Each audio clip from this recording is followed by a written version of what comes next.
Hi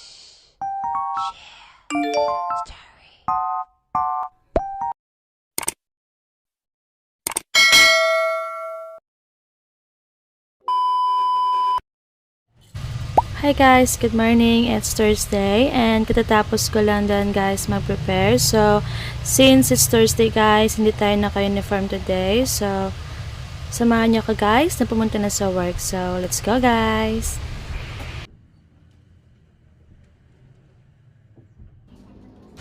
So, yan guys, nandito na ako sa work and katatapos ko lang din na to guys mag-coffee break. So since it's Thursday guys, nasa travel pa yung delivery team natin. So, walang masyadong paperworks today. Aside from pupunta ako mamaya sa law office, kasama ko din si Ate Janet kasi nga meron kasing confidential case na kailangan namin asikasuhin. So, since ako yung in charge sa office, ako yung magka-counterpart sa kanila. So, that would be my agenda for today, guys. Since wala naman masyadong loaded work. So, yun. More on field muna tayo today, guys. Actually, it's not really part of my job. Pero since ako yung in charge doon sa case, kailangan kong mag-counterpart or kailangan ko din i-explain lahat ng details na hawak ko. So, yan. Share ko lang. So, anyway, guys. Share na muna kayo and mag-work lang muna ako. So, stay tuned guys!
So, yan guys, we're still working and since it's Thursday, meron tabot day today pero wala pa tayong sahod kasi nga bukas pa yung payday. So, obviously, hindi naman na tayo makakapunta sa tabo. So, yan, share ko lang. So, anyway guys, I just wanna share with you also na ilang days na lang din and ikakasal na din yung kuya ni Nick. So, talagang sobrang busy na and tomorrow we will be having a practice kung paano yung setup nila during ceremony. So, and I noticed talaga guys na sobrang busy na nila, especially sa side din ng family ni Nick. So, yun, talagang pinagandaan talaga nila yung wedding nila. So, yun guys, dyan lang muna kayo and tapusin ko lang din muna yung work ko. So, stay tuned guys!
So, yan guys, patapos na din ako sa work. Actually, wala naman masyadong ganap today guys.